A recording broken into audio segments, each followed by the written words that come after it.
Hello and welcome back to my channel. It is finally time to talk about my favorite books of 2023. I have come up with a top 10 of my best books of 2023, but I haven't ranked them. Some years I have a more clear distinction between my absolute favorites and my not so favorites, but still favorites. How many times can you say favorite in a sentence? Anyway, I've put them in order of tallness. So I can just have this nice pyramidic stack. I should add the, I think, obvious disclaimer that these were my favorite books I read in 2023, not necessarily books that were published in 2023. In fact, I think none of them were, because if you've been following this channel for any length of time, you know that I really don't keep up with new releases. First we have The Long Way to a Small Angry Planet by Becky Chambers. I read this book way back in January, and honestly, if you press me really hard to pick one favorite of this stack, I think it'll be this one. I really love this book. It's a sci-fi book, which is a genre I've just been gently dipping my toes in this year, and so far it's been a really good experience. So in this book we meet Rosemary Parker, who joins the crew of the Wayfarer. The Wayfarer is a spaceship that is used to punch tunnels between different points in the galaxy, and then they can use these tunnels as a kind of a road between different spaces. And in the beginning of the book, the Wayfarer is offered this very lucrative job to build this tunnel to a distant planet, and we follow the crew of the Wayfarer as they take on this job. It's about all the fortunes and misfortunes they experience on the job. They meet different people in different parts of the galaxy. We learn about the history and the politics, and like different cultures on different planets. But it's also mainly just about the people.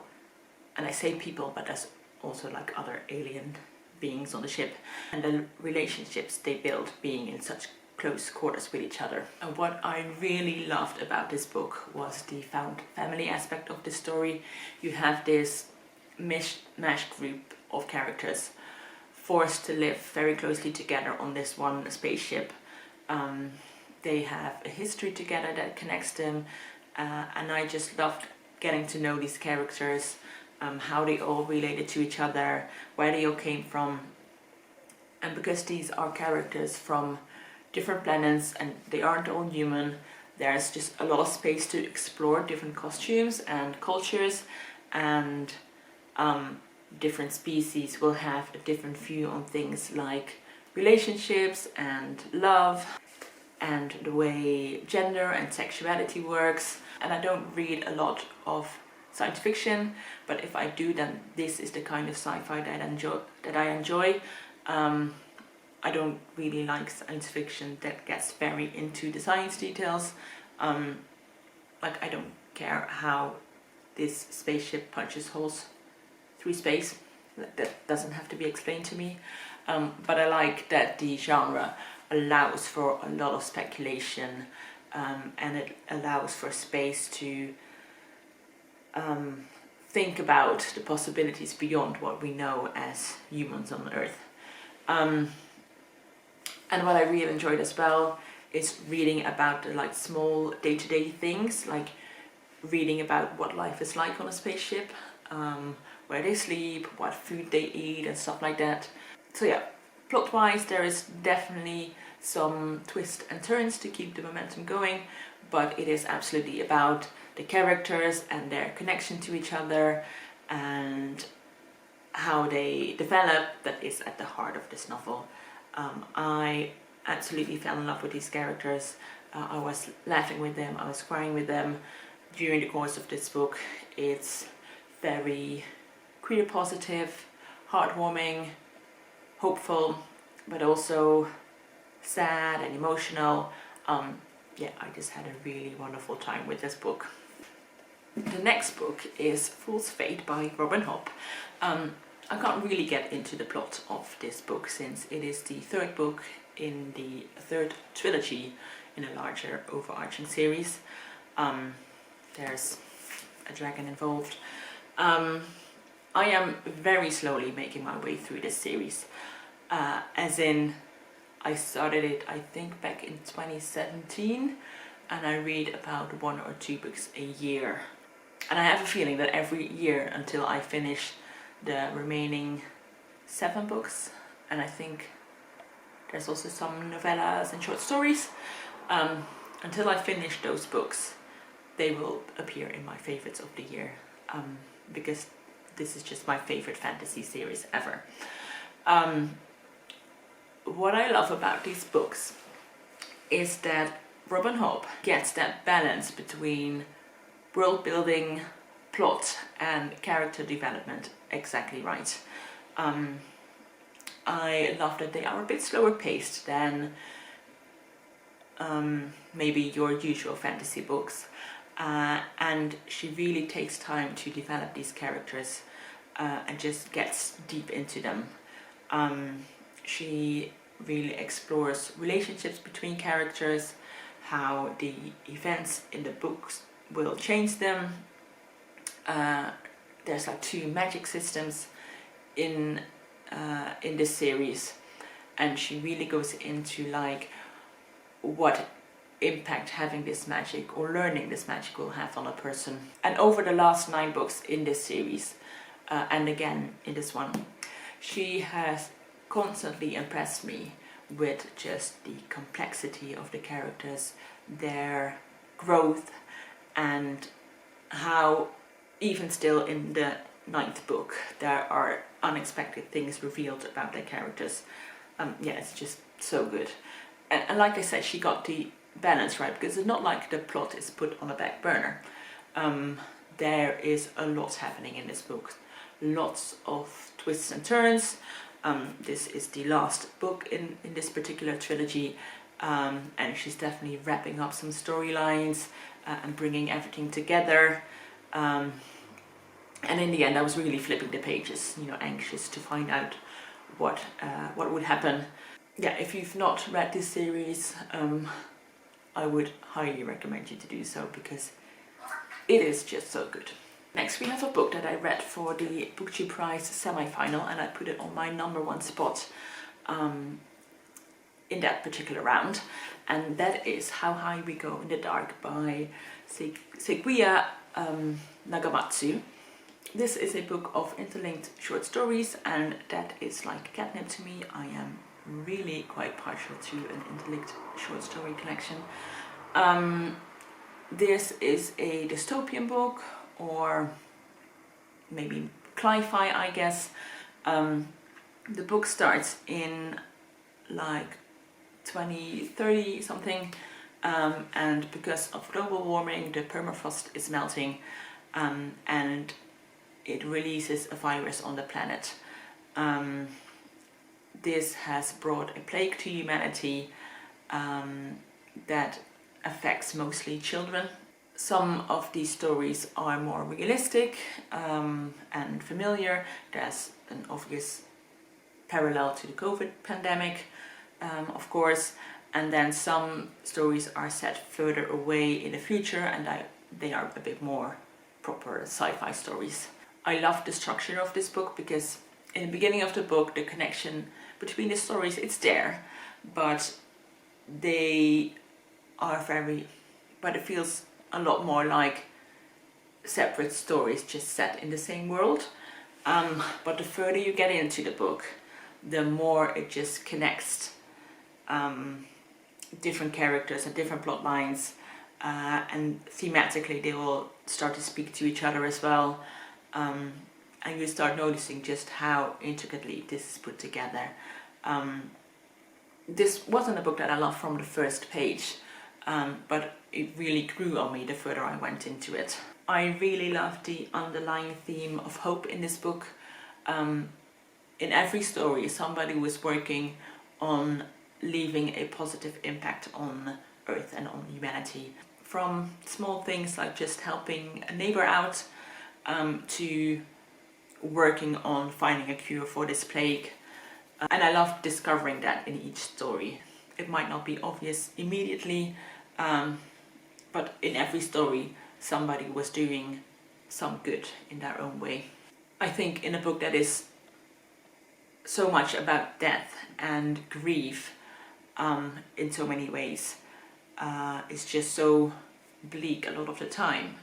It shows that even in this time of devastation and loss, there is always a capacity of love and connection to each other. To be honest, I don't think I would have picked this up if it wasn't for the Booktube Prize. So I'm very glad it gave me the opportunity to read it, because it was just such a pleasant surprise and a book that will stay with me for a long time. The next book is the shortest in the stack, coming in at exactly 100 pages. That is Fair Play by Tove Jansson. This is translated from the Swedish by Thomas Thiel. And this is just such a wonderful little slip of a book. It's about these two middle-aged, or maybe elderly, I think they're about in their 70s, two women. They are both artists. One is a writer and one, I can't remember what kind of art she does, but it's more like a visual art. They live opposite each other in an apartment complex, and they have known each other for a very long time. It is not explicitly stated that they are a couple in the traditional sense of the word, but they are certainly in a very close and loving partnership, however you want to define partnership. This is very much a slice of life kind of book, which, by the way, is one of my other catnip bookish words. Every chapter is like another anecdote or another story of something that these women experienced together. And I love how Tove Jansson tells these stories about just very simple and mundane things. They're not really about anything at all. The first story, for example, is about a squabble they had about how they should arrange pictures on a wall. You know, just regular everyday things like that. But then there's so much being said between the lines, and this story about pictures on a wall also becomes a story about reevaluating your life and what you should keep in it and what can be taken away. She manages to have stories that are about nothing much at all, but then at the same time about everything. Throughout this book we get to know these two women. They have known each other for a very long time, and you see how comfortable they are around each other. They spend a lot of time bickering and disagreeing about a lot of things, but underneath that there's this really loving and respectful relationship. They know when to leave each other alone, but they also know when to push each other a little bit and take each other out of their comfort zones. And you really get a sense that you know these women at the end of the book, even in a short amount of time you spend with them. So yeah, if you want to read more women in translation, or you're already compiling your stack for Shorty September, I should say this is definitely one to consider. The next book is Cantoras by Carolina de Robertis, although I believe they are now called Caro and they are using they them pronouns. This book is set in Uruguay. It starts in the late 70s, during a time when this particularly brutal military government is in power. We follow these 5 women, queer women. Now homosexuality is forbidden by law at that time. It's a dangerous transgression. These 5 women, some of them are in a relationship with each other, some know each other from the past, some met just recently, but they managed to buy this little cabin together by the sea on this remote, isolated cape. It's just a ramshackle little hut, but over the years they renovate it and slowly turn it into their own little secret hideout, a sanctuary where they can be themselves, and it really becomes a refuge from the city they live in, where they constantly have to be on their guards. They realize that this space, the ability to be their authentic selves, is very important to them. It's a place where no government, no family, no husbands can tell them what to do and where to be. So like I said, the book starts in the 1970s and it goes all the way up to like 2013, I think. So we follow this group of women for over 30 years. We go with them through all their ups and downs. Obviously a big part of this book is them living under a dictatorship and all the difficulties that brings, but also the relationships they have with each other. It's a really emotional, sad read, a book that also will make you angry sometimes. But the overall feeling I had when finishing this book was one of love, community, female empowerment. The writing is great too. It's very lush and sensual. I think it really fits the story. Again, it's a great queer found family story. So if that is your thing, definitely check out Cantoras. The next book is Crow Lake by Mary Lawson. This is set on a very remote farm in a town called Crow Lake in northern Ontario in Canada. Our protagonist, Kate Morrison, is a 7-year-old girl who lives with her 2 brothers who are in their late teens and their baby sister. And right at the beginning of the book, their parents are killed in a car accident. Her oldest brother becomes their legal guardian, and it's about how they live their lives and how the 2 older brothers try to provide for their sisters. And then there's this more current timeline where Kate is in her 30s and she and her boyfriend are traveling back to Crow Lake for the first time in a very long time. And we learn that since her childhood she has been estranged from her brothers. So we flip backwards and forth between those two timelines. And this is just the kind of book that I really, really love. Within like the first few pages, I knew I was going to love this book. I immediately connected with the writing. I love the setting of this book. I love the remoteness of it, because that kind of makes it timeless. There's a lot of nature writing in this book. One of the things that Kate likes to do with her older brothers is to go to this pond nearby the house and just watch all the little bugs and fishes in that pond for hours and hours on end. It's just one of those slow-paced, quiet stories about complex human relationships and emotions and family dynamics. There is definitely drama in this book, but it's more like low-key and nuanced. Just a beautifully written, understated kind of book. Next is Summerwater by Sarah Moss.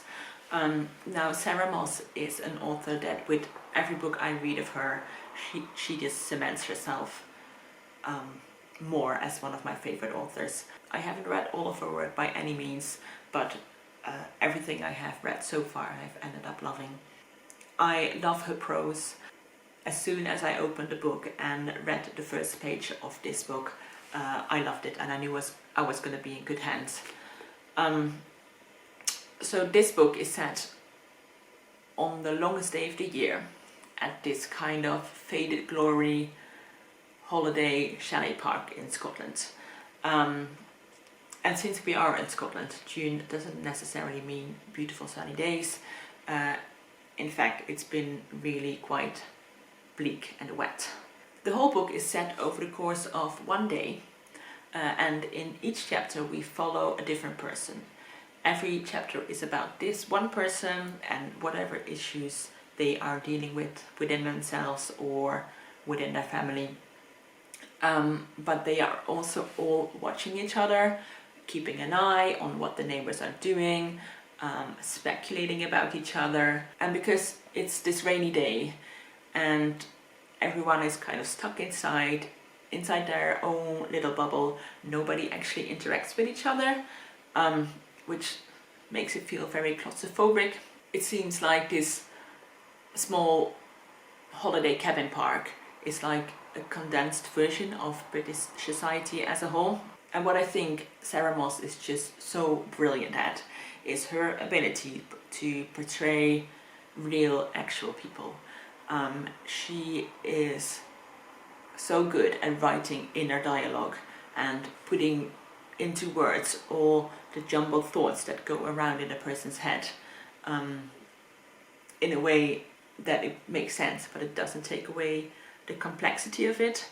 How she captures the dynamics between partners, the dynamics within a family is so well done. There's 2 chapters seen from the perspective of children in this book, and that just slight undertone of cruelty and creepiness in those chapters is just phenomenal. She writes and observes so delicately and so precisely, and just pinpoints the moral dilemma in just a few words. Yeah, I loved it. It was brilliant. Then I have The Secret Lives of Church Ladies by Deesha Philjaw. This seemed to be universally loved by everyone who has read it, and I'm just here to add my voice to the praise chorus. This is a collection of short stories. Each of these stories is about a girl or a woman who is either an active participant in that church or like closely connected to someone else who is. And in these stories we see a different side of these women, a side that they would not share in their church or in their communities. We see a more vulnerable side, a more seductive side, a more messy side. We see them exploring a side of themselves that is private, maybe a bit shameful, but also a side that is more joyful. It's about Black women's pain and Black women's passion and how they are inextricably linked to each other. And what I loved about this collection is that all the characters in these stories are so memorable. Even though you only spend a short amount of time with them, they instantly stick to you and they feel so complete and complex. I have read plenty of novels where characters have felt less fleshed out than they do in these stories. Like even now, I read this back in January of 2023, I can look at the titles of the stories. And maybe I don't remember exactly what happened in the stories, but I do still remember the people and the emotional response when I had first reading these stories. I rarely come across a short story collection where I loved all of the stories. Obviously I have my favorites within the collection, but all of them were really good. Yeah, this book is very, very deserving of all the praise it's been getting. Okay, we are down to the last 2 books. I've got Matrix by Lauren Groff. What a story this is. This is set in the 12th century and our protagonist, Marie, is the bastard daughter of some English nobleman. I can't exactly remember. But she's been living at the English court for a while until the Queen sent her away to this abbey in France because she doesn't think Marie is suitable for court life or marriage. She is just too tall, she's too large, she's too ugly. And as you can imagine, Marie is not too happy about this. Firstly, she has gotten used to life at court and all the comforts that brings.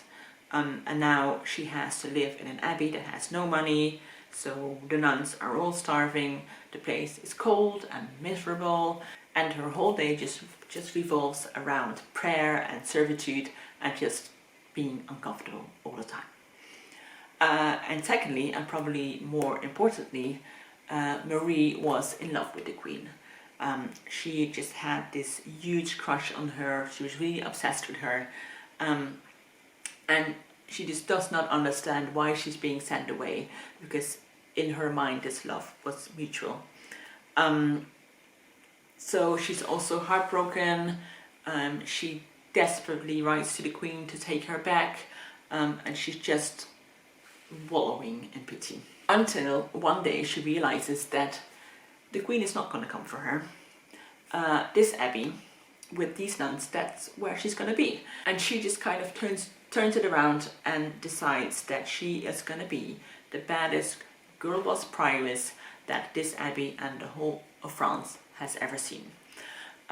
She is going to take this abbey, turn it into a fortress filled with these fierce nuns that no one dares oppose.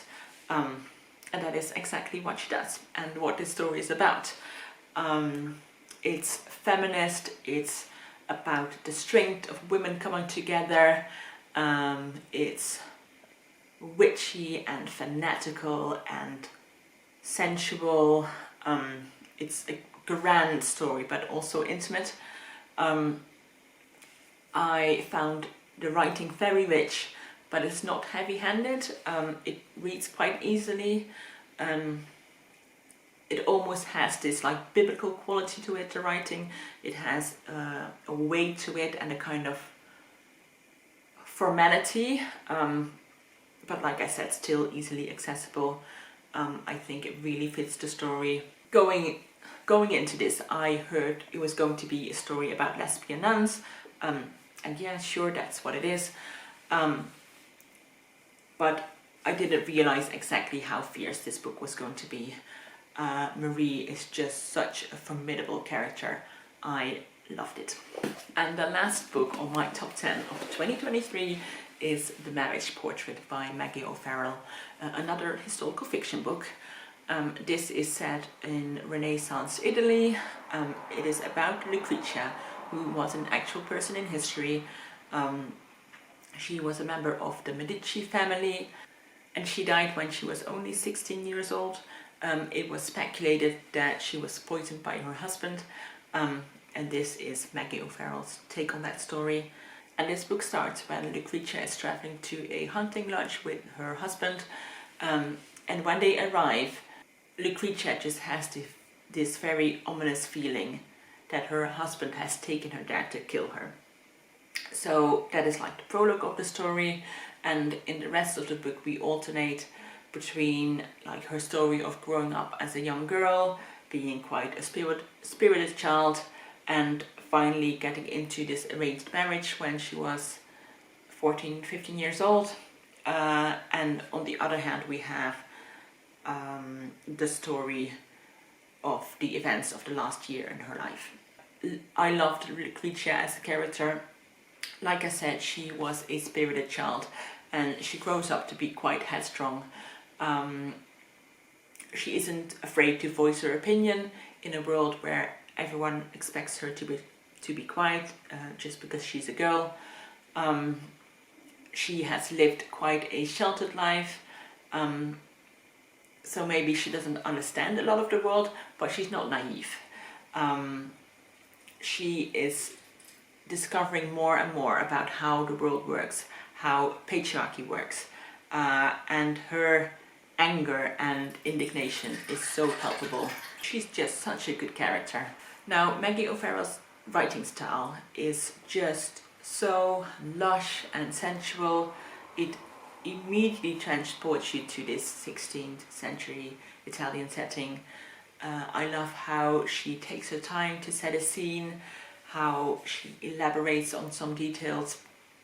I know for some people that makes it tedious to read, but I am all for that kind of style of writing. I feel like her descriptions of the place, the clothes, the food, all can contribute to the story. It contributes to this slightly unsettling feeling, this dark undercurrent that is prevalent throughout this book. to me, this is just storytelling at its finest.